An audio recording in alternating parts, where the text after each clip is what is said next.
Gonzo, it's international weekend again. What have you been doing? Mother's Day today, so a bit of dinner. But I cooked it, double roast, lamb and pork. A lot, mate. You know what it's like, international weekends, and it drags. But you know what? Normally I hate it because I just find it boring, and it's sort of when the season seems to be getting into a bit of momentum, you're getting used to your weekly fix of football, and I normally hate it because the international break comes along and stops it all. But I've been pleased for it this time, and not just so I could cook a roast dinner. It's just been pretty drab at West Ham, really. So I've been pleased for the break. What about yourself? Well, unlike you, I do like to watch Scotland, although I'm not watching it tonight, but that's because we postponed this for the last two nights, and I'm not going to postpone it again. And then tomorrow's Monday, obviously, so I thought we'll just do it on Sunday night. But I watched Scotland drew with Canada on Thursday. Canada. I know it was only a friendly, but I watched the England game. Yeah, well, it was 1-1. But I watched the England game actually earlier and on Thursday against Germany. I thought you actually played quite well. I did actually think you were quite well. But do you think we should be looking at the England team now and sort of picking players out of there that's not at a big club as sort of potential targets? What should England pick? No, West Ham. Should West Ham be looking at? Should West Ham be looking at the England squad? Because you've got Tom Heaton's in there now as the third choice keeper. You've got Keane started for England tonight. You had Redmond in the squad. You've got James Ward-Prowse in the squad. You've got Jake Livermore. Now, while you might not want Jake Livermore, is that the type of players we should maybe be looking at? Well, you remember I wanted Redmond last year when we were going to sign Torre. I said, don't sign him. Sign the kid that's going to Southampton, because he was at Norwich, but before that he'd been at Birmingham, because I thought he actually worked under our owners by all intents and purposes when he was younger. So he'd been an employee of theirs. So yeah, I wouldn't mind that. Keane, he's come from left of field. I don't watch any of the games, but I do read, what's written. I do read the papers. He plays for Burnley, was at Man U, as I understand it. I mean, and yes, I mean, he's come from left of field. What I did notice was with the England under 21s, I was looking at paper and I read down the team sheet. I barely recognised any names. So clearly, these guys are coming from very little football or championship football or something like that. There's not a lot of guys. I know I'm not saying anything new here, but there's not a lot of guys in the top half of the Premier League who are representing England under 21s, or even maybe sometimes England. So yeah, I mean it's all about, there's just too many foreigners in the league, really, aren't there? For international football. Yeah, well, I haven't seen the latest under 21 squad, but I think you have to remember Martin Noble captained the under 21s once upon a time. He's not even got a cap, so I don't think you can read too much into the under 21s. But I think it's good now that Southgate's got Keane and Stones playing tonight, who was with Southgate at the under 21s, and he's got. I really like James Ward-Prowse actually. When we do these, I keep thinking I'm going to mention him, but I keep forgetting. But tonight I wrote it down. I'm going to mention him because remember we were talking about Jack Wilshere with Obiang. James Ward-Prowse with Obiang is actually someone but you'd have to break the bank to get him, I think. But 17 years ago today, Gonzo, it was Di Canio did that volley. Yes, he did. Yes, he did. Wasn't a bad goal, was it? I've been down the park today, actually, trying to recreate that, and hurt my leg, actually. So yeah. Well, I mean, what a goal! Iconic goal. And what seemed like what a good team, Harry's team, and he packed it full of flair, that team as well. And Di Canio, Sinclair obviously played the ball for that goal as well. But Harry loved those sort of players. I remember there was one point, I think there was possibly one chop was playing the same team. Canute, Freddie Canute, if you remember him, he liked to dribble and to hog the ball as well. I mean, it was it was a good team and a classic goal. I think it won possibly the goal of the first 20 years of the Premier League or something. It won some prestigious award. So you never know, maybe Andy Carroll's will be looking at that in 20 years time and saying something similar about that. A little bit of a bright spark in what's been a bit of a crap season, really. Yeah, well, we're still trying to replace Di Canio, or you could say we're still trying to replace Dean Ashton, really, aren't we? We're still trying to find a replacement. Well, he's one in the testimonial. He's scissor kick in the testimonial with Dean Ashton's was a bit of quality. Showed us what we were missing, really. Well, let's talk about one of the players that was in the England squad but pulled out because of injury. We haven't actually we haven't done a show of that since the injury news come out. I mean, we were at the Leicester game. Reed went off. Obiang went off. You could tell Obiang's was bad because we went off on a stretcher and straight down a tunnel. But then Antonio finished the game, like we said, he came over to us strapped up, etc. But it turns out his hamstring was in trouble, and well, Antonio, 3 to 4 weeks, 4 to 6, and Obiang out for the season. It's been a week since this come out, but that's the middle of April. We might be lucky to get him back from May by the looks of it. That's three of our four best players. Well, it's what we said. We spoke about it on the phone, didn't we? Almost straight away. And we said if you were to write down a team sheet, or as you say, to write down your best 4 players, who's our best defender? Well, Winston Reid. Who's our best midfielder for the season? It's Obiang. You know, who's our best winger, attacking player, goal scorer? Well, it's Antonio. The only one that hasn't got injured, touch words, touch everything, is Lanzini, who's probably our most technical player. So, yeah, they are the 4 that instantly go into the team, and you won't see too many arguments about whether those 4 should be in there. So it's a huge loss for a club like West Ham at a time when really we just needed those extra 3, 4, 5 points to see us over the line. It couldn't have happened at a worse time. The 4th person that we've got injury news about over the last week or so is Sacco, but there's contradicting injuries. There's some people saying he's out for the season. We're not going to see him at all, and they're in. This other people, David Gold, who we're going to come on to later in the show. Stick around for the social media David Gold section. That's interesting. David Gold said Sacco could actually be back for the Swansea game, which is a week on Saturday. Well, we'll know soon enough, won't we? If he's not back for the end of the season, then we know. I don't think we have to wait for that long. All right. He says he's chomping at the bit to get back for Swansea. That's great. But you know what? If he's not, and he's back in and around there, then we'll soon know. If he's chomping at the bit for Swansea and he comes on for 5 minutes off the bench, we'll know which story was true and which story wasn't. If come the Everton game we've still not seen him, then we probably know that what the truth is, and he'd have spent more time on the injury sidelines than Andy Carroll. So I mean, it'd be a big problem. I hope it's all nonsense. It can only take so much bad news, you know, as a West Ham fan. And you know, I always rated Sacco. I do think there's potential for him and Andy Carroll to form an excellent partnership, because I think he does the running. I think he pulls centre-backs out of position when centre-backs want to double up on Andy Carroll. If you've got Sacco there pulling them left, right and all over the place, then they can't really concentrate on Carroll. I think he's a good finisher as well. So I'd like to have seen that, but it's never going to happen. I said on the forum the other day, actually, I wouldn't mind. Just give us 5 games. Just see what they do. 5 games, playing a 4-4-2. With those 2 as centre forwards, as the 2 up front, but we'll never get it because neither will be fit for 5 games in a row at the same time. It's ridiculous. Sounds really doom and gloom at the moment, but I don't know about you. I'm feeling a bit miserable about the old West Ham at the moment. I've been feeling miserable all season, to be honest. Actually, there's always been something going on. There's always been something going on with West Ham this season. It was the ground, and it was the stewards. Everyone was scrapping with one another about sitting down and standing up. And the team were playing crap, but no one really mentioned it because of the fighting in the crowd and the arguments, etc. That kind of disappeared, and we started winning games, and everything picked up a bit. And then, sort of, while we were winning, there was only 1-0 wins, and everyone's saying, hang on, is this really winning, or are we just sort of fluking this a little bit? And then, come January, everyone's up in arms about Payet, and there's always been something happening. We had the Bilic after the Arsenal game, questioning training intensity. There's been stuff happening all season. It's been a horror season. But with Sacco, we spoke about this before. Well, actually, touching on your point about Carroll and Sacco, I think it's funny that people say, oh, I still remember Sacco's goal against Swansea. And we still say it. That was like, not last season, but the season before. That's how long ago it was. And we're still clinging on to that one goal. I remember when there was a goal kick, Carroll flicked on, Sacco volleyed it in. Beautiful stuff. When they can see that, 18 months later, we're still clinging to that one goal that was seen. That but Enner Valencia has scored a brace since then for West Ham, going through Everton. And well, he's actually doing all right. He scored in the last couple of games, set up a goal as well. Well, let's talk about Sacco very quickly. We've discussed this before. He's only got just over a year left of his contract. Would you keep him, or would you renew his contract now, or would you try and sell him in the summer? Well, this is where I want something from the player.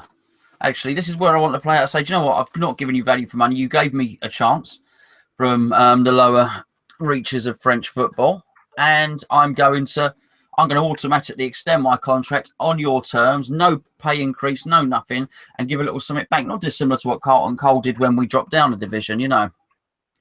And just show some sort of moral fortitude, really, to do the right thing.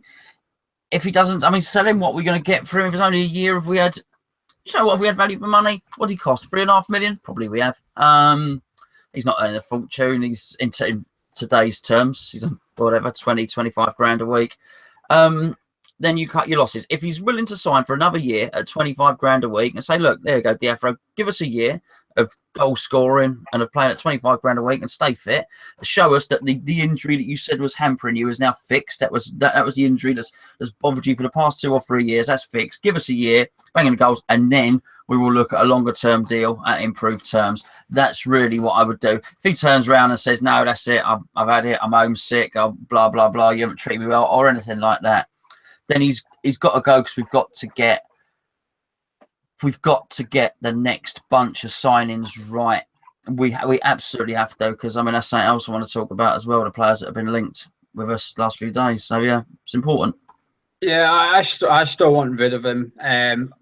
We won't get much for him. Like you said, it's the only reason I would sort of accept keeping him is because he is on 20 grand a week. That's what, like, I doubt Ashley Fletcher's on anything near that, but he's probably only on half of that. You know, Ashley Fletcher's a kid, and he's probably on about 8-10 grand a week or something. You know, 20 grand a week in Premier League these days is a South American loan punt.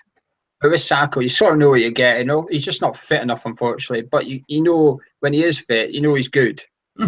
So if we kept him, but as long as we brought in another couple of strikers and he was sort of the fourth choice striker, then fine. But if he's going to be right now, he's our second, arguably first choice striker. And that's where the problem lies with me, that you can't have him and Carroll as your main two strikers. If we brought in, well, I want to see 2 more strikers coming in the summer. If you got those 2 in and they were Carroll, Sacco, and these 2, then fine, because you can afford to let Sacco only play a few games a season. But for me, let's get him fit. Let's get him out on the pitch a few times before the end of the season. Hopefully, show players, sort of put him in the shop window, essentially, assuming we're not in a relegation battle, and then sort of slap a £5 million price tag on him, just sort of not cut our losses. We haven't made a loss, but just says thank you very much, see you later. But let's talk about the players coming in. One guy for West England tonight, he scored the opener. Funny enough, the goalie, did you see the goal he scored? I know you don't watch it. Well, the goal he scored is actually what we've been missing. He just stood in the box, really, and Sterling passed it to him into the top corner, 8 yards out. Honestly, it made it look so easy. But Defoe, there's a lot of smoke, about too much smoke, would you say?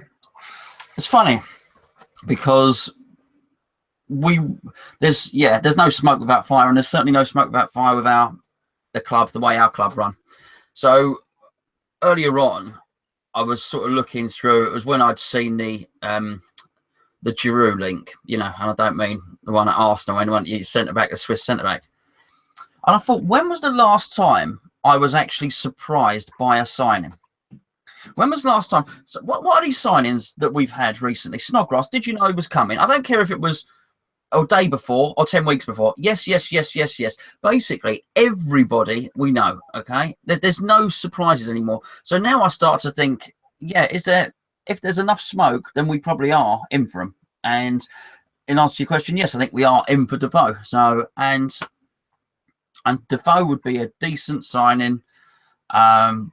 But I tell you what, I don't want it wrapped up and packaged that that's our main signing for the summer, and he's the guy. Bring him in by all means, but we're going to need to do an awful lot more than Jermaine Defoe next season. But yeah, he's a smart finisher, looks fit, and he's probably got another season or 2 in him. So why not let it be with us? Quick fix. I think it's a quick fix. You get him in early. As soon as Sunderland are down, essentially, it's a bit brutal. Get that. If he can activate that 3B clause in his contract, we go in for him straight away and say, right, he can now leave for free. Here's our sort of bid with nothing on the thing. We're taking him, and have it wrapped up before the window even opens. And I think that will give the board a lot of leeway. I think the fans will go, right, okay, we've got a decent striker now. You haven't spent any money.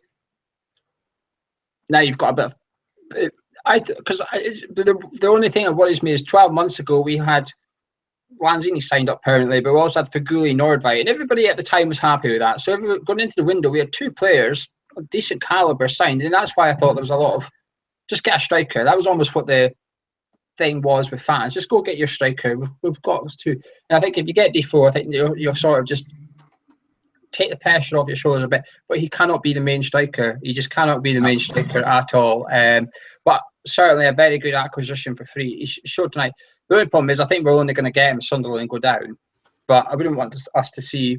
I wouldn't want us to pay for him though, because he's going to be 34, 35 next season. A bit risky. But any other strikers you've seen us linked with?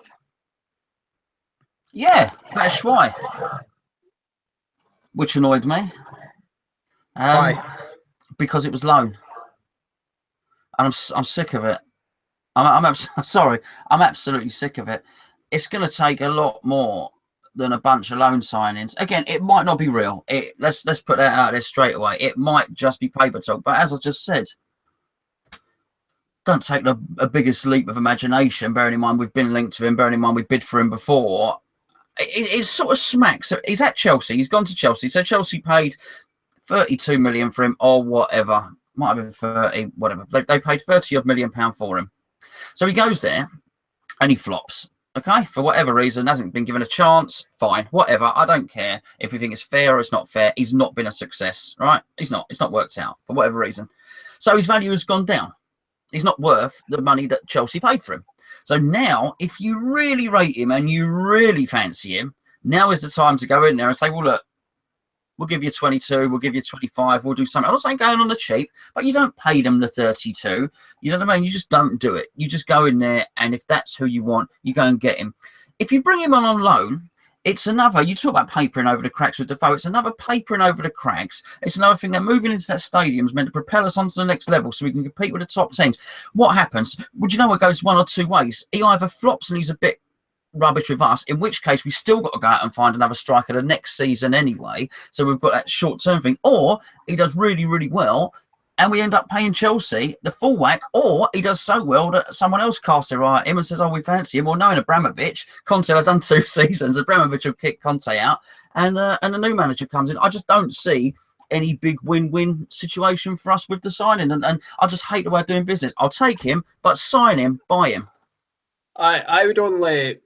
I don't agree with the Batshuayi thing. I think his value hasn't depreciated. I don't think he's been a flop. It just hasn't had game time because Diego Costa is in such good form. I don't think you can really... That front three of him, Hazard and Pedro is one of the scariest attacks together that I've seen in the Premier League for a long time. And it's no surprise you can't get there. But when Chelsea bought him, though, they weren't paying for a £33 million player or whatever. They were paying for a £20 million player. And the £13 million was for the potential in Batshuayi, if you like. And he hasn't lost that potential. That potential is still there. So for me, the value still remains. That's probably why we wouldn't accept.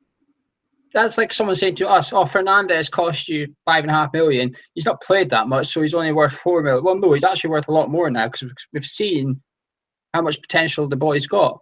So you sell a player. Yeah, but they haven't. We have. He started games. He's come on as sub. They brought him on a 30 seconds here or there. There was one time when Costa was injured or whatever, maybe he was suspended, and rather than play Batshuayi there, he shoehorned Hazard into the striking role. So I would argue Fernandes has... And Fernandes was brought in as a young player at $5 million. You expect him to come in, drip, drip, drip, feed him into the team. 32 million, granted, for Chelsea, 32 million is not their biggest signing, but David Luiz cost 30 odd million. So I think his value's dropped. I think you've had a hard sell saying he's worth the same. Well, I think he is. I think his potential. I think it's the potential you're buying. That's what you're buying with him. You're buying the potential. It's like most players. The thing though, that game you're picking out though, with he didn't start. That's just Conte. That's just an example of Conte being a very good manager. Everyone was expecting Batshuayi up front. Conte changes it, doesn't play Batshuayi up front, and everyone, including the team's way to play, goes, hang on a minute, where's the striker? Nah, we don't need one. We're going to play with our false nine. We're going to have Hazard, Pedro, and there's Fabregas or Willian. I think he had up there with them. Bang, sorted. But I would take him on loan. But this leads us on to the next thing. David Gold on Twitter has gone mental this last 24 hours. He's been replying to fans. Remember when we said this about David Gold? I just said to you, I just wish he would shut up. I wish he would just zip it because he just can't hold his tongue. He's constantly retweeting loads of anyone that praises him, he'll retweet it. Fine. But the problem is it just winds people up. But he doesn't only do that, he snipes at people. And when someone's criticised his loan to buy, he basically defended it and said it's a clever move because you get to try before you buy, etc. And he's worded it like that. And I think someone else said, well, Zaza didn't work out or something like that. And he said, well, it's up to us to find one that will work out. And it's almost like he hinted that expect a loan to buy. That's how I read it. I read it as you should maybe expect Batshuayi to come with a loan to buy or whatever. Oh, a loan to buy? I think a loan to buy with Batshuayi is fine. That's not what I'm saying. It's the loan that sees as I say, we either increase his value for Chelsea or we get a duff and we end up having to get another striker again. What if, in this scenario, what if we got Defoe on a free, Batshuayi on a loan with no agreed fee, but we went out and got Sigurdsson for 30 million instead? Instead of getting a big striker, we went and got a big attacking midfielder or a big centre midfielder, Jack Wilshere, for example, or whoever. We went and got another position for loads of money. Could you understand it then, or would you think, well, actually no, because we wanted the striker. The striker has to be the big one. Sigurdsson's all right. He's a good Premier League performer. He's a decent Premier League performer, but I thought Snodgrass was as well, So I think I want to see us spend big. I'll take this first season on the chin. The transition, the pay off this, pay off that, pay down the debts. First season, but the whole point of the move is it's meant to make us richer, so as we can compete with the big clubs. If what we do is we get a loan for Batshuayi, your scenario, I know you've just made it up, it's fine. To fall on a free, and then we go and buy Sigurdsson. What's Sigurdsson going to cost? 20 million, 22 million, something like that? A bit upwards of that, I think. I think it's about, apparently Swansea went 35, but Sigurdsson said he wants to move to a big club anyway, so I think that rules us out. But it was just an example. Let's just say Perisic or someone, we go out and get a big attacking midfielder. Okay. I want to see us spend 50, 60 million. That's the point of the move. Now, in terms of the top six, that's not big. Man United will go and they'll probably buy Griezmann for 90 million. They'll buy someone else. Man United will spend 150 million. Man City will spend 150 million. Chelsea are not going to stop. Don't know about Arsenal. Couldn't possibly say it's hard to read. They're a funny club, aren't they? Everton will spend big. So 50 million in Premier League terms is not a lot. If we don't spend 50 million, what's the point? If what we do is we get a free and a loan and then spend 28 million, do you know what? We might as well not have bothered. And I'm sorry, it sounds awfully depressive, but that's not what I am expecting. Friggin' loan, a free signing, and Gylfi Sigurdsson, who's a decent enough player. But no, I'm expecting a lot more than that. I want to see two 25 million pound players coming in or something like that. You do that, and then you give us the loan and the free transfer. I'll say, okay, that's good business. But 20 million pound right back, 30 million pounds midfielder. Get those two as strikers. I'll be happy with that. But 50 million, it's not much. It's not much in these days. And if this stadium move has not propelled us to the level where we can spend 50 million, there's been no point. Yeah, I think you're hopeful there of us spending 50 million. The right back's going to be Zabaleta, I think, for free, and then Defoe for free up front. So it's looking like another gearing up towards it. But I think we do have to say that there has been successful transfers not every window, not January, every summer window so far. I mean, last summer, I know it's a write-off, but we still had Fernandes. Masuaku looks like a good player. Fletcher's got potential. So there is still some good deals in there, but we just need to nail it. But for me, this is the big window. This is the make or break for the owners with me. Is this the same for you? Because this leads us on to our next topic. I've already touched upon it with David Gold's tweets, but is this the make or break window for you? Well, I think I made myself quite clear there. I can't make myself any clearer. I'll give him this year for the move, the transition. Not a problem at all. I'm expecting big things. And you're right. Those little ones, Obiang for 5 million, those smaller transfers, they've worked out. He's done really well with them. Whoever's overseen them, got some good players. I want to see them buy 20 and 30 million pound players and get that right. That's what I want to see. And you're right. This is the big make or break window. I'll tell you what, there's going to be some. I'll try and keep it powder dry, and I don't want to join in. I think there's two. He's got a right to defend himself on Twitter. Okay, he's got an absolute right to, and he's on Twitter. And I think people shouldn't be rude to him. Do you know what I mean? You've got to have respect. The geezer's a sort of an 82-year-old man. Do you know what I mean? Have a bit of respect there. But I do think he's wrong. I just think he's wrong. He says his policy works. No, actually, it worked with Lanzini. It hasn't worked with the rest. He's wrong. He's got the right to defend himself, but we've got the right to criticise him. And yeah, it is make or break for me as well. Yeah. Yeah, I think it is for a lot of people. David Gold did say that if people wanted him gone, he would go, or he sort of indicated, he sort of said that at Birmingham, 86% of fans or 87% wanted him gone, so that's why they sold up. And see you later, we all know what happened there. And he was sort of saying that if that happens at West Ham, he will pack up and go. But the problem is, I don't think people want David Gold gone. I think there's sort of, if you really wanted to do, you could do almost 3 polls.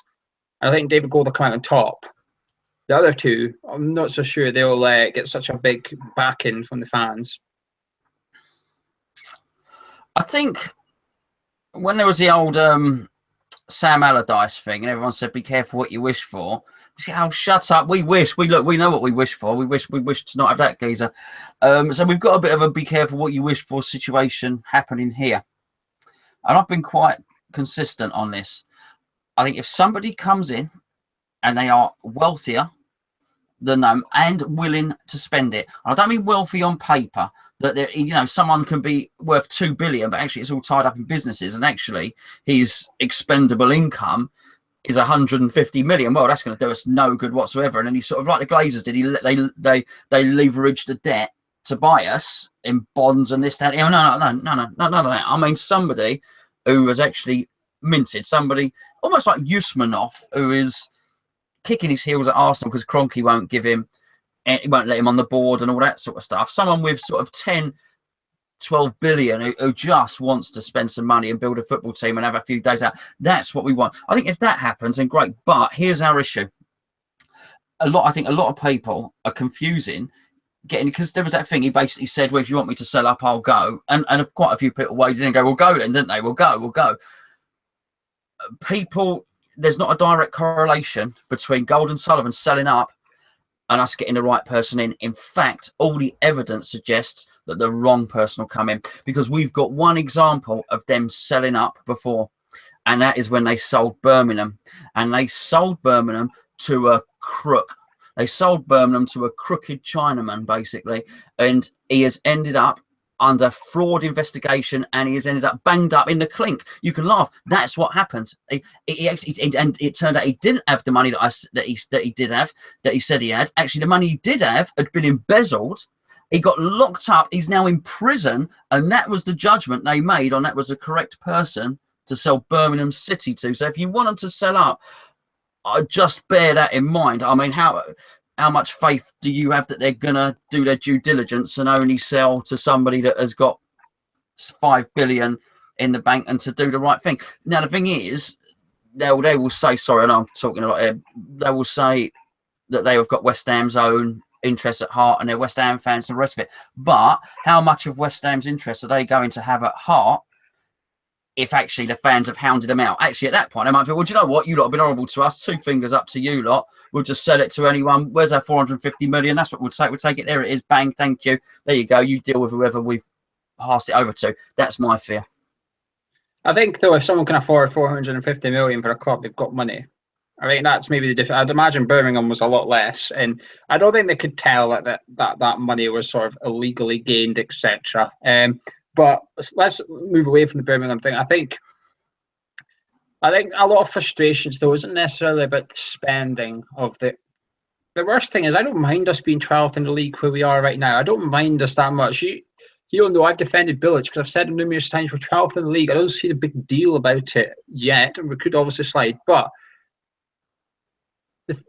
what annoys me most about the current regime is the sort of the misleading, it almost feels like a lack of respect, and that's what annoys me the most. Is their I know they don't want to use this word, but it's almost their customer service. That's what actually grates me more than anything. It just feels like they take us for mugs with a wallet, and that's what they take us for sometimes. It does feel like that. The ticket renewal, the season ticket, I know I keep banging on about it, that season ticket renewal thing has really pissed me off. It just feels like they're just chasing our money. Give us your money as fast as we can. Just give us your money. It just feels like there's not a lot of thought as to how are our fans going to take this renewal. Can they all afford it? Are we doing the right thing by the fans with this sort of relocation process. No, it's about who pays first, gets to move first. That's got nothing to do with the fans. That's just about who can give them their money first. And that's what annoys me most about the current regime. Because I actually don't, I've said it before, I don't think our transfer window at 12 in this last summer was as bad as some people make on. There was good signings in there. And yes, okay, some didn't work out.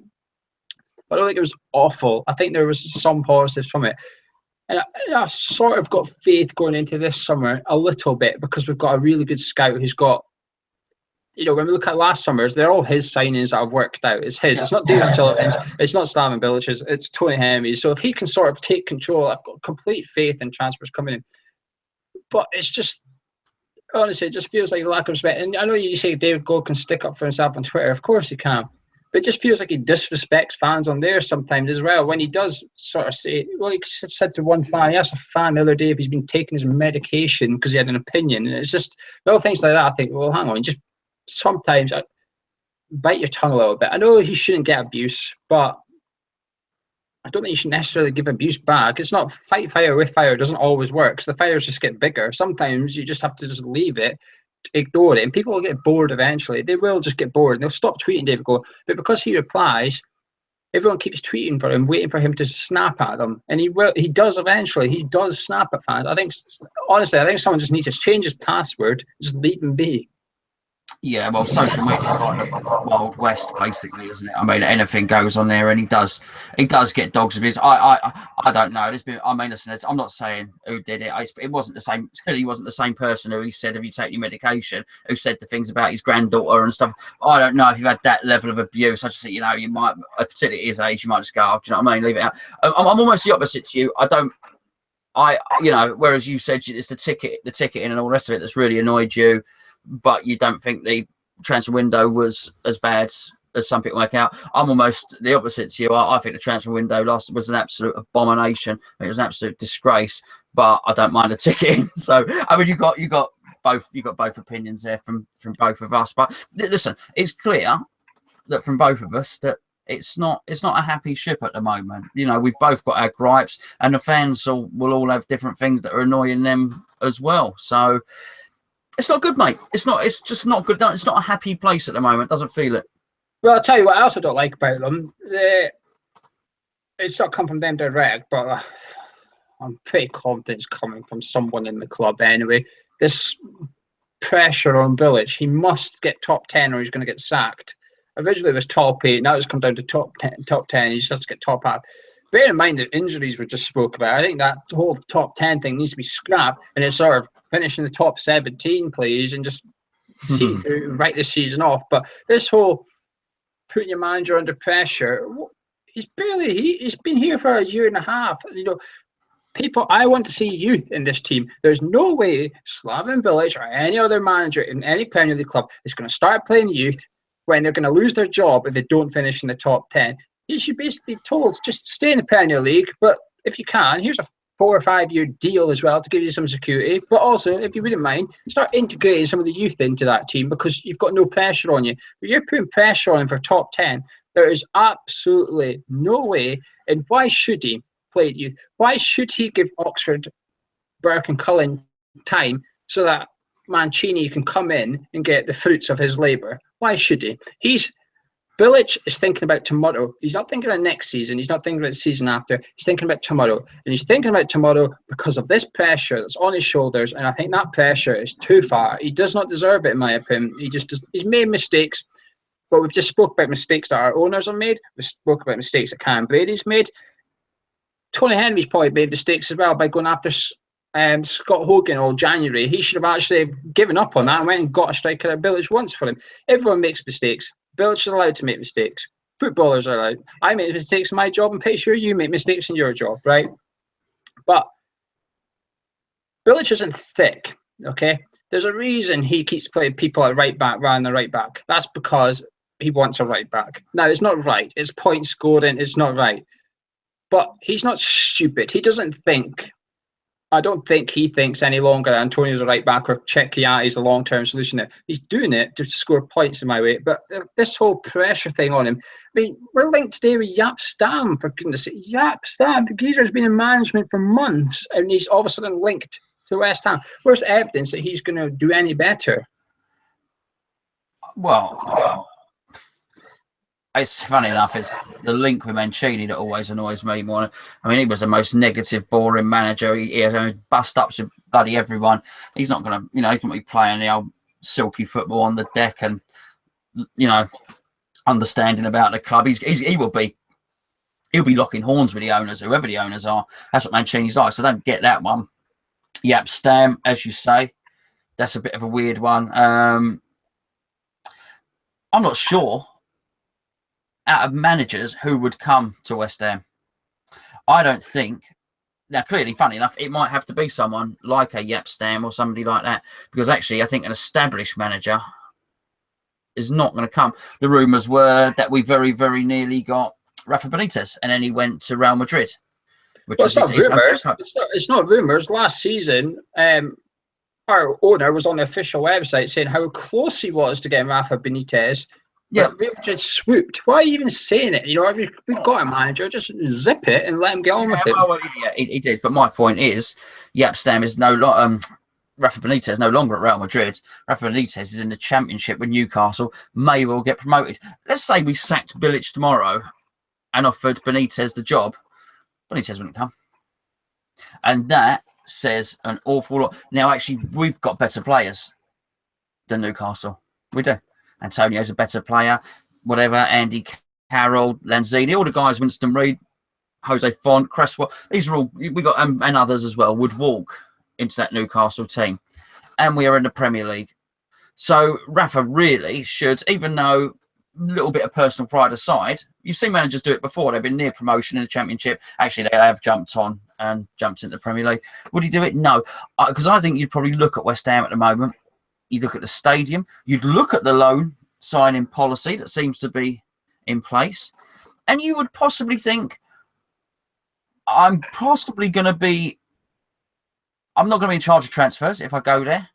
There's a poisonous atmosphere in the club at the moment. And, surrounded, like you say, all that stuff with social media. We could just take some blame here. Us doing a show talking about it and just everything as well, everything going on. You'd probably think, well, actually, I might just stick with it. Working for Mike Ashley, I hasten to add. I might just stick with it and stay at Newcastle. And I do think, who would we, were Bilic to get the chop, who would we be able to attract? And I'm not sure you would think we'd have to put a big war chest in front of somebody. But yes, sorry, you started off by saying Bilic it can't help. It can't help at all. It's going to make him insecure, make anyone feel insecure, all this stuff. At some point, he's a decent man. He's a good man. He's a nice man. And he's very well liked by the players. We know this. He's only human. He's only going to take so much. You say he's not stupid. No, he's not stupid at all. He's a trained solicitor. He's done his bar exams and all the rest of it. He's a bright boy. He'll have enough at some point. Is he going to jump before he's pushed? That's the thing. It's really strange if you look at last season to think that this situation has manifested itself, that actually the club, Bilic, all the owners are in this position, bearing in mind the loving we all had last season. Very, very strange. I've still got the loving with Bilic, still naive possibly, but what annoys me is when I grew up, if you like, as a kid, one of the things I always heard about West Ham or read about West Ham, it was sort of a pride thing, was how little managers they'd had in their history, how they'd had the fewest managers, etc. And they'd had, about, what was it, like 8 or 9 over like 100 years or something. It was a ridiculous thing, right? We've had the same amount in the last 10 years we'd had the previous 80 years or something. And I just think it's a shame that we've sort of lost that sort of pride about us, that sort of thing. And I think we've got a manager that clearly loves the club, which is something Allardyce didn't do, etc. So why would we not do our utmost to sort of get behind him? And it just frustrates me a little bit, that's all. I just think the pressure's unnecessary. But are you nervous for Hull? I mean, they say if we get beat by Hull, the pressure on this geezer is going through the roof. Oh yeah, it's big. Relegation battle if we lose. If we lose or win a relegation battle, when is that us safe for the season? Yeah, we said a win. You asked me a couple of weeks ago. You said to me, if we get this win, I don't know what game you were talking about, but maybe it was was Leicester, if we get this win, are you happy to start playing the youngsters sort of thing? And yeah, well, we didn't get the win. And what happens is if we lose to Hull, then we're in the situation where we look at other people's results. I've not looked at other people's results since we beat Hull, when they hit the bar loads of times. It sort of took us out of it, propelled us up, went on a little run, didn't we? We beat Burnley, which was lucky, and just I think it was the one before that. And I just haven't looked at anyone else's. You know me. I watch West Ham. I'm a West Ham fan. I'm not a huge Premier League fan. I don't tell you everything about every other team. So I just don't watch out for other results. I often find out on a Sunday what the results have been on a Saturday. I don't, then what happens is you lose to Hull. Now I'm looking at other results, and you're hoping other teams do us a favour by making sure Middlesbrough get pummeled, Sunderland get pummeled, and then one other, because it looks like those two, doesn't it? But it will probably go down. And yeah, that's what you're looking at. And I don't want to have my fate or my destiny in somebody else's hands. Oh, you're hoping Tottenham do you a favour. It's disgusting. Do you know what I mean? So yeah, it is a worry. Yeah, if we lose to Hull, that'll be the first time this season. And you'll support me on this. Even before Christmas, when everyone was worried, I said numerous times, we're not in a relegation battle yet. I did say, ask me on Boxing Day. That Boxing Day is my call-up. We beat Hull, we beat Burnley, and we beat Swansea. But now, we lose to Hull. That's when I think we're in a relegation battle for the first time this season. I'll be thinking, because we then go to the Emirates 2 or 3 days later, and 2 or 3 days later, we've got a relegation battle, or candidate Swansea turning up at a London stadium, which is a ground that's actually going to motivate Swansea more than us, unfortunately. And that's not a dig at the London Stadium. It's just what's happening right now. It's a bigger motivator for the opposition than it is a fear factor for them. They turn up thinking, right, lads, we get an early goal. This crowd will turn on them. The atmosphere will be crap. Go 2-0 up and the boos will start ringing out around this place. Let's go. And Swansea are the type of team that can do it to us. And they did it to us at Upton Park. But yeah, Hull's massive. We'll have our preview for the Hull game, and we'll go in depth a bit more out during the week. Right, it's almost time for questions. So get your questions in on the live chat. Charlie, get them generated. Me and Gonzo will be taking questions. So I'll be in some comments from the live chat, so get involved. A few other things. Gonzo, West Ham ladies are playing at White Hart Lane. Are you going to watch them? I won't be going up to White Hart Lane. I don't. After this season, I don't ever want to go to White Hart Lane again. Horrible experience. The way the police treated the West Ham fans, disgraceful. Wasn't surprised at all. It kicked off with Tottenham and Millwall. What a one-sided bunch of coppers I've never seen in my life. That was an absolute disgrace. Watch my vlog. It's disgusting. Yeah, no, me neither. And they're going to get smashed. Thames Ironworks Community Football Club today hit their funding target, which was £1,000. Last time I checked, there was £200 over target. Fantastic. We've got a lot of news coming up actually about that, so keep your eyes out. And we've got a video out tomorrow or Tuesday night. Before the Leicester game, me and Charlie went to Upton Park and we looked at the Bobby Moore Foundation, what they're doing with the personalised bricks at Upton Park. They've got hundreds unclaimed. So if you had a brick, or you know someone that had a brick at Upton Park, please get in touch with them and you'll get your brick back. But there's a video coming up which will show you all about it, so check that out. And finally, before we take the questions, Gonzo, mobile phone app. Yes, indeed. I broke my mobile phone today, so I've actually downloaded it twice. We've got a brand new mobile phone app. If you had the app before, uninstall it, scrap it, get rid of it. It's new, it's improved. We've got everybody on it. We really have. We've packed it full of stuff. The forum is hugely improved. We got Claret and Hugh. We got West Ham Till I Die. We got the official club are on there. Thank you very much to them as well. We have got Brace the Hammer. We have got West Ham Way. We have got West Ham World. We've got more than just a podcast. We've got the Sex, Drugs, Carlton Cole podcast. You just click on the app. It's all there. We've got Blowing Bubbles magazine. The whole magazine's there in the app. Click on it. Go through it. We've got our social media on there. It's a really, really good tool. We're trying to bring together all the West Ham stuff. There will be updates as we go on as well. We've got it on Android. We've got it on iOS. And we're really, really pleased with it, really happy with it. And we're hopeful. We've got a Maud button. Now, for those of you that don't know, Maud, are our boats. If you can see that, we run the boats, the boat bars. For those that you do know, you're sick of me talking about it. We've got the boat bars in front of the London Stadium. We've called them moored in homage to obviously Bobby Moore. What we're going to do is the button on there will take you to our moored page, which is on the forum. That'll give you all the details of how you book, where you book. But as things progress into next season, we're going to try and make it so that button on the app is how you book your places on the boats. So download it, don't miss it. It's Hammers Chat app, but it's called West Ham app. So search West Ham app, or there's links below, Gio. Yeah, there is. Yeah, links below. There you go. Right, let's get some questions. Keep them coming in. The first one, we've discussed this before, so it'll be nice and quick for you. Would you take Wayne Rooney? Yes. I'm a no. Robert Hart says, do you worry that Lanzini may be poached or may look at going to a bigger club in the summer? Yes, I do, Robert. I think I watch other clubs and other teams, and he's I don't do a lot, as I said, but when I do, I think he's a player that wouldn't look out of place. Everyone raves about Coutinho. Well, Lanzini looks an awful lot like Coutinho to me. So, yeah, it does worry me. I don't. As much as I criticise the owners, no one has left this club. Dimitri Payet, different circumstances. No one has just left this club to sort of go to a bigger club under them in recent years. So I'm actually quite confident with them. I think the Lanzini contract will be watertight. If someone wants them, they're going to have to pay over the odds. I mean, we sold Tompkins for more money than we should have, let's be honest.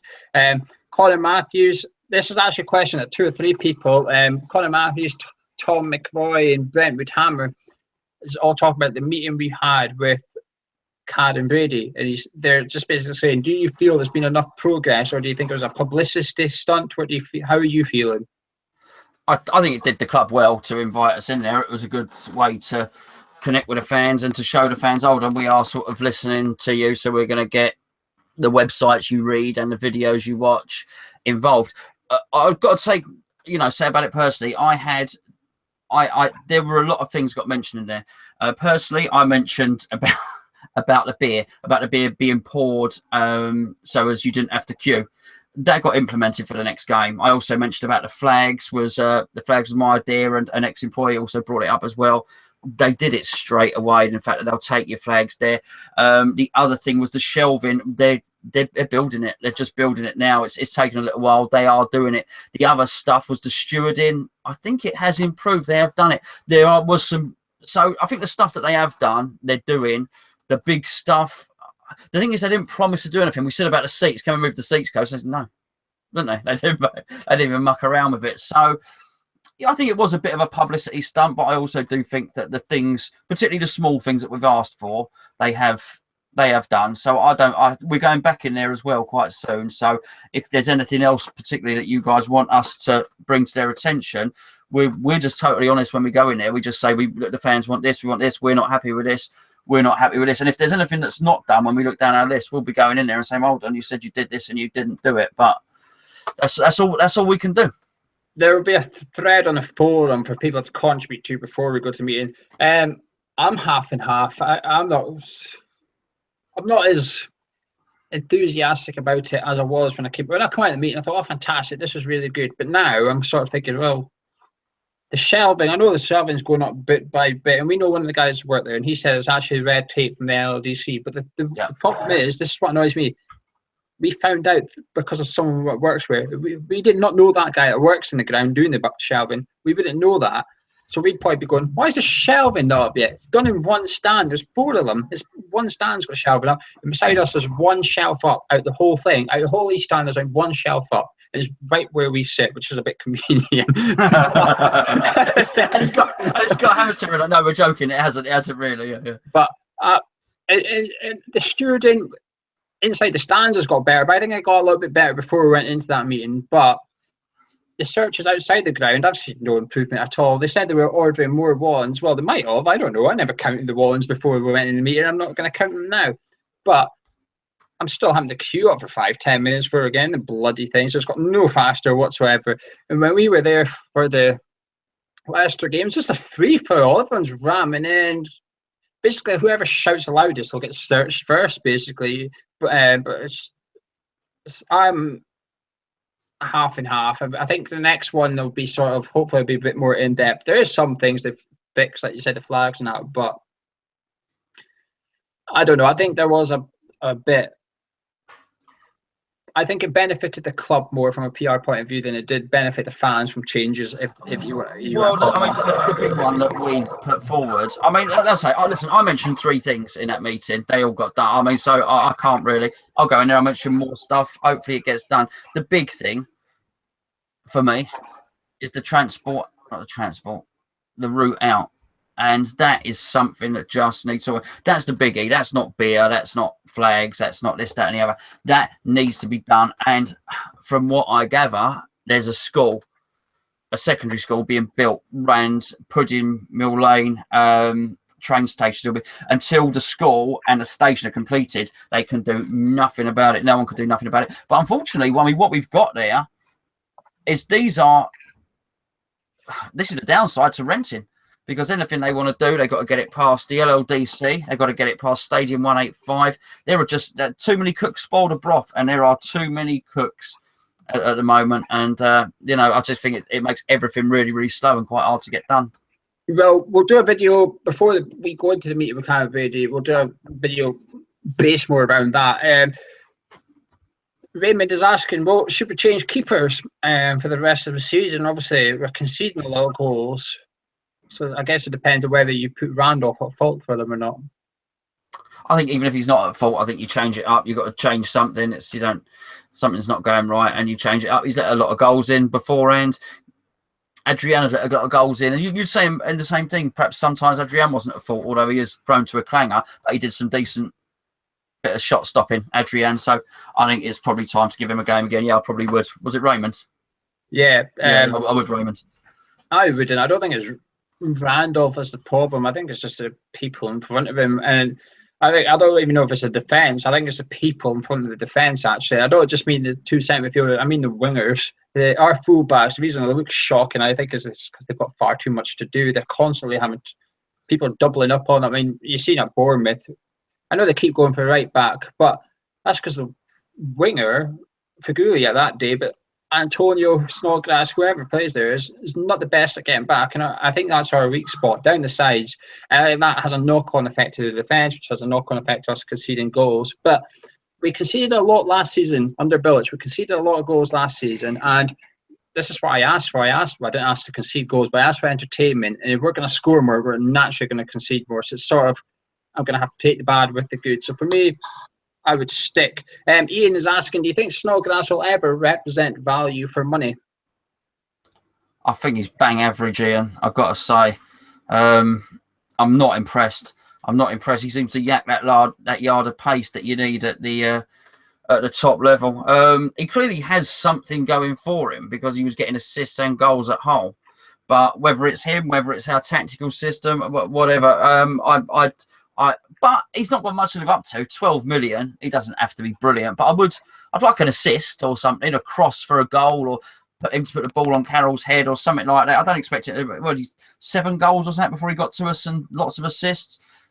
Well, maybe I don't expect that, but a couple of goals and 3 or 4 assists between now and the end of the season, we could really do with some of that money being repaid now, to be honest.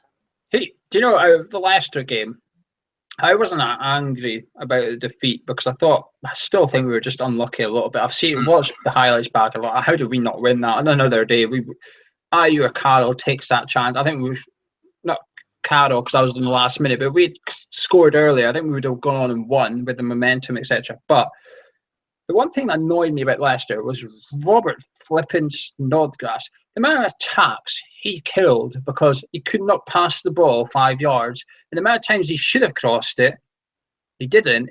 He would give it to Byram and say, oh, you go do it. But take some responsibility. You're supposed to be one of the most experienced players in our squad now. You're 29 years old. You're not like a kid. Byram's an inexperienced lad at the Premier League level. And he just kept passing to him, and the passes were rubbish. You couldn't even lay it off for him to cross the ball. And that times Byram was going down, you're thinking, give it to him, cross it. Give it to him, but it's so rubbish. Byram had to turn all the way back with the ball. He annoyed me that game. Will he ever present value for money? Well, David Sullivan said himself on Deadline Day, an average Premier League player these days costs 10 million. That's what he is, an average Premier League player. I think we knew what we were getting. Dan says, if we got this shopping list in the summer, would you be happy? Just a quick yes, no, so we can grab some more. Zabaleta, Christ, I can't even read my own writing because I was scrolling it down. Zabaleta, Shelby, Pickford, I think it's Batshuayi, and there's someone else in there, but I don't know who. I can't read my own writing. Defoe. Yes. I like Shelby, and he's a West Ham fan. I think he's got promise. I really do. And Pickford's the best young keeper out there, so that would show something, yeah. Yeah, I'd say yes because of the keeper. Pickford sways it for me. Jamie says, if you had 30 million to buy one player, who would you buy? He personally would pick Oxlade-Chamberlain. That's a good call. But who said Jack Wilshere the other day? Who was it? Somebody. Was it Mike or was it Mark? Was it Mark? I think it might have been Mark. One of them, I think, but yeah, I'm not sure. Someone going to be him. Since I think it was Mark. I think since Mark said Wilshere, I'm right up for that. I'm on Jack Wilshere. Yeah, I'd spend 30 million on Jack Wilshere. 30 million. Well, no, I mean if that's you probably get him for less, but yeah, that's the one striker. Yeah, we're not going to get the top player for 30 million, so yeah, something like that. Oxlade-Chamberlain's a good shout though. 30 million is too much for me. I'd only want 20, 25 of it, and I'd go get Rondon. I think Rondon would actually be ideal for West Ham in the way Bilic plays. Someone kept asking about Samuelson leaving at the end of the season. Do you know anything about this? No. Yeah, me neither. I didn't know Samuelson was leaving, but he says, why is Samuelson leaving? I've not heard they have. We need to do some investigating on this one, I think, Congress. Someone was very insistent, I think it was Ben, insisting that he's leaving. Robert's asking, who's going to replace Reid, Antonio, and Obiang? I want to see Fernandes come in for Obiang. I'd like to have seen at least bring one of the youngsters back for a bit of cover. I would imagine Ginge is going to go in. It's going to leave us with a shocking lack of pace in the central defensive positions. Wouldn't be surprised to see him move Kiate back there. And I would imagine what is going to happen is we'll find Noble and Fernandes in the middle. Kiate will be moved back. On the wing, you're going to get Feghouli and Snodgrass wide up until Antonio's back. Yeah, I agree with the wingers. The centre back for me is Czech. As you know, I think Czech's a centre back. I don't want to see him in centre midfield. I want to see him there. I think him would be a decent enough partnership, a good enough partnership to see us stay in the league, I think. And then centre midfield, it's going to be Noble for me. Noble's got to come back in alongside Fernandes, and if it's not working, Lanzini goes in there alongside one of the two. But for me, Noble's got to come back in. It's time to listen. This is time to roll up your sleeves and fight. And Martin Noble's the guy I want in there to roll his sleeves up and fight, and he will make the rest of them fight as well. I bet you if he was on the pitch against Leicester, Snodgrass would have got barked at by Mark Noble for what he was doing to stand by him. But he was doing it the whole game. As soon as he came on the pitch, he was doing it. It wasn't just bits. He was doing it the whole time. And he was getting off with it. And I felt that whoever was captain after Reid went off, I still don't know who got their captain's armband when Reid went off, but someone should have been on him and said, will you stop passing the buck to Byron? Man up. Take responsibility for giving the ball to Carroll. But he didn't. And I think Noble would have done that. I think we missed him, actually, to an extent. I don't think we missed his style of play, but I think we missed him shouting at him. Joe Hart, would you still take Joe Hart? Now, I know you didn't see the game today. I know you. I have been saying that I think he drops a lot of clangers. Christ, today at one point, he come flying out his goal. It bounced. The striker just head over him. He's on the penalty spot. The geezer knocked over his head. Remind me why I didn't want him in the first place. Well, apparently he made a big mistake for Torino last week. But quite a big one in Syria. I think he's better than what we have in there currently. But if we could get Pickford, then that would probably be my choice. Yeah, I don't want Joe Hart. I think he's a good keeper, but if we're going to be splashing 10, 15, 20 million on a keeper, I think we can go one better. I think Begovic is a better keeper. Same price, I think he's a better keeper. Brentwood Hammer says, this is an interesting one. Do West Ham fans, our slot, lack ambition?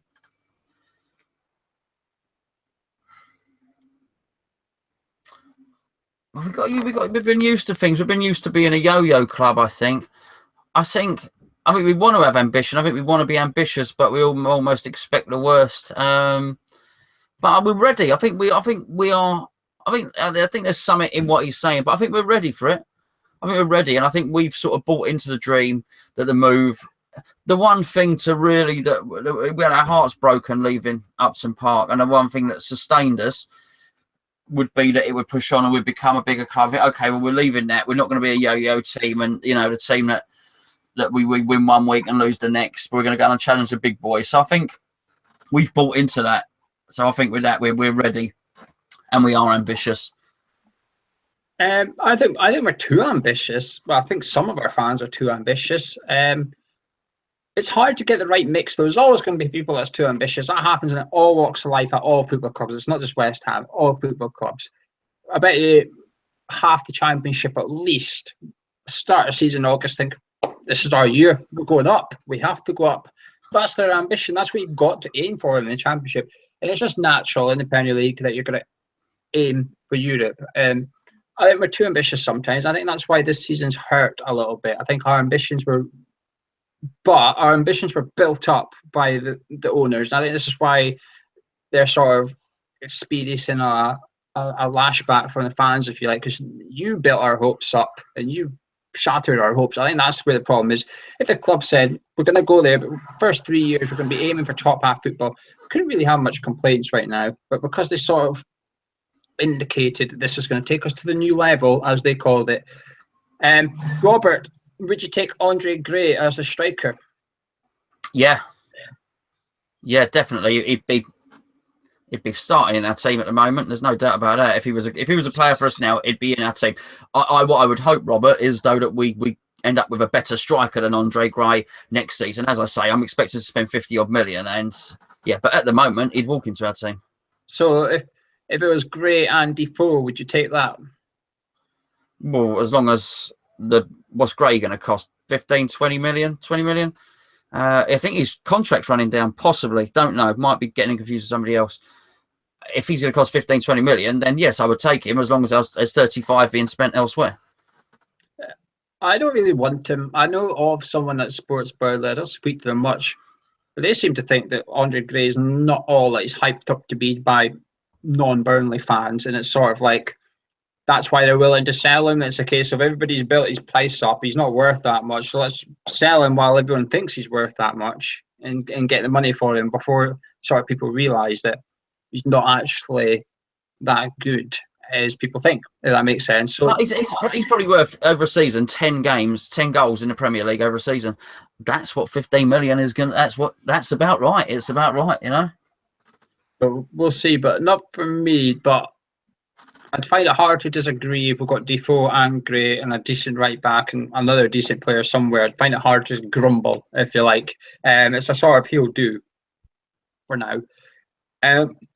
Tom McAvoy is asking, what's the aim for next season? If we do get a right back and a striker, what is the actual aim for next year? Where would you be sitting down in August thinking, well, we've got to do this?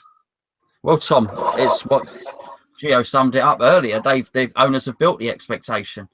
And I'd be, repeating myself for the third time that, this evening, I'll give him this season.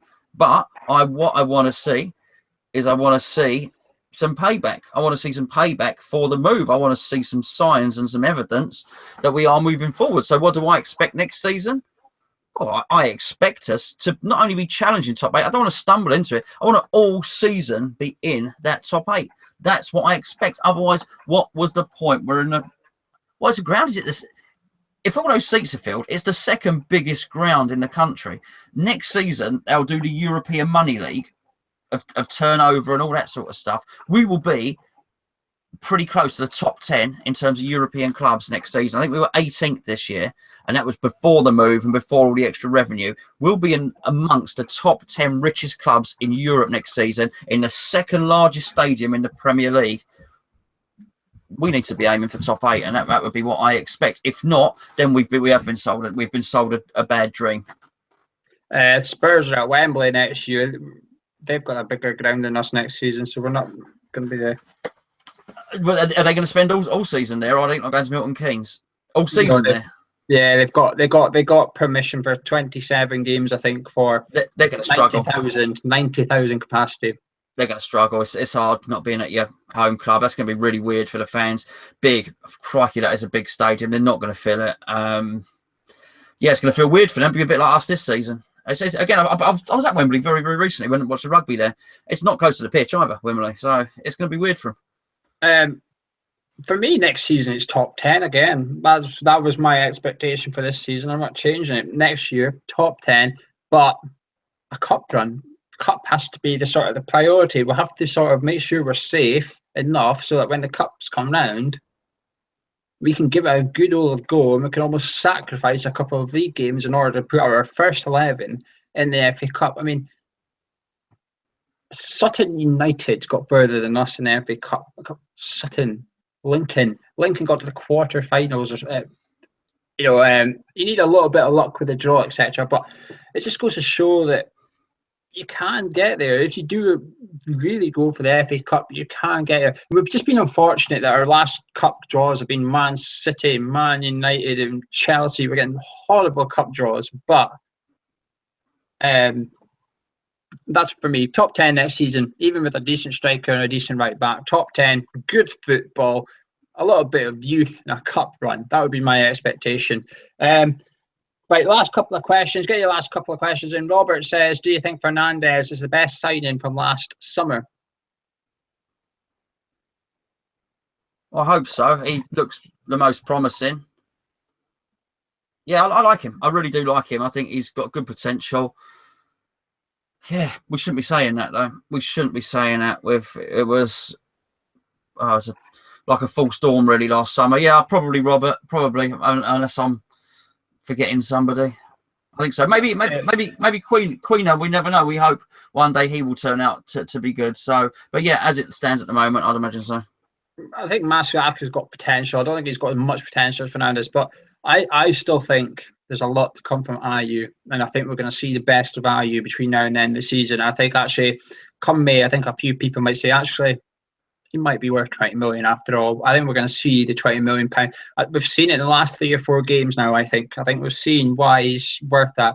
And when we signed him, I was delighted. Even at 20 million, I was really happy we signed him. And I still kind of am. I'm not ready to say it was a bad deal yet because I still think he is worth 20 million.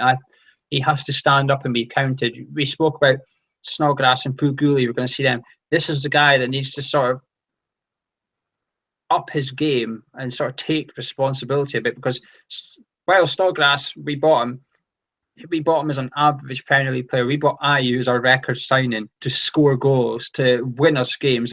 There's a difference between the two signings, and Ayew has to step up above Snodgrass. And now's the time to do it against Hull City. Like I said, Mark Noble, it's time to roll up your sleeves. It's time for Ayew to be one of those players. Right, last couple of questions, then we're disappearing. Luke Malden says, do you think we need a director of football to sort of... We spoke about this briefly. This is a long show, but just very quickly, do you think you need a director of football? Oh, look, mate, I think we've got one. I think we've got 2. And I think it's David Sullivan is our director of football. He basically fills that role. I think he very cleverly labelled Tony Henry head of recruitment, which is a weird title and probably not one that exists at other Premier League clubs. So a director of football gives really good continuity to clubs. It allows them to get rid of managers and still keep that ethos. As Gio says, we discussed it before. Swansea done it for years and years and years. Kept the director of football, just made sure they got a manager in who plays that tick-a-tacker and plays a short passing game. So whatever manager came in, he already had players of his disposal that was like that. So it helps you create an identity in the way the team plays. That director of football is really good. Director of football is the cushiest gig in football, though, because a director of football can buy a load of crap players and it'll be the manager that gets booted out. And the director of football, Tottenham have been doing it for years. They've had a bit of success now, but Frank Arneson, a Kamoli, were those ones. They stayed in there for ages, and managers got sacked left, right, and centre on the back of bum signings, basically. So, do we need one? It would be nice for identity, but I do think Tony Henry is doing a cracking job identifying those players, £4 or £5 million players. We just need someone to get it right with the big buys. I think he's already at our club, but like you said, he's got a stupid job title, head of recruitment. And I think that's our director of football. I'd like to see him as director of football. And I'd almost like to see what would happen if David Sullivan took a back seat from transfer, said, you've got this much to spend, X million, there you go. I'd like to see Tony Henry and Slaven Bilic work together without a third person in that equation to try and get in a South American loanee, and that was the third top goal scorer in some sort of Uruguayan league for a club we've never heard of. I'd like to see that factor removed, and I would be intrigued to see what would happen if you let Bilic and Tony Henry just get on with it, just the two of them with a budget. But someone needs to start taking responsibility for our transfers, because the funny thing is, whenever we discuss transfers, we always sort of wonder who chose that one. And the worst thing is, we've seen a sort of a list that's come out this week of the transfers from last summer, and they've all got like 3 each. That's not right. Your manager shouldn't have 3, your chairman shouldn't have 3, and your scout shouldn't have 3. That's not how it should be done. It should be one guy should sort of be the... Someone needs to take responsibility for transfers. And it just feels like, I just feel like over the last couple of weeks, we've been passing the buck around. Who's to blame for the transfer? Oh, Bilic wanted him. Oh, but Bilic is final say. Oh, but David Sullivan does this. And oh, but Tony Henry's just... There's a lot of blame game going on here. And it seems like they're all sort of willing to sort of nudge the blame onto other people. I think we need to sort of recruit one person. This is on you, son. Transfer crap, it's down to you. And I think the answer is already at the club, but he's ahead of recruitment. And I think that's where we'll leave it tonight. So thank you very much for joining us. Make sure you hit that subscribe button. We'll be back with the preview of the Hull game Wednesday or Thursday night. It'll be live, so do check out our channel. And like I said, we've got a video coming up from Upton Park where me and Charlie had a wander around to this supporters club and met up with the Bobby Moore Foundation to chat about what they do with Upton Park bricks and just how you can get your hands on one. Don't go anywhere, and we'll be back in a week.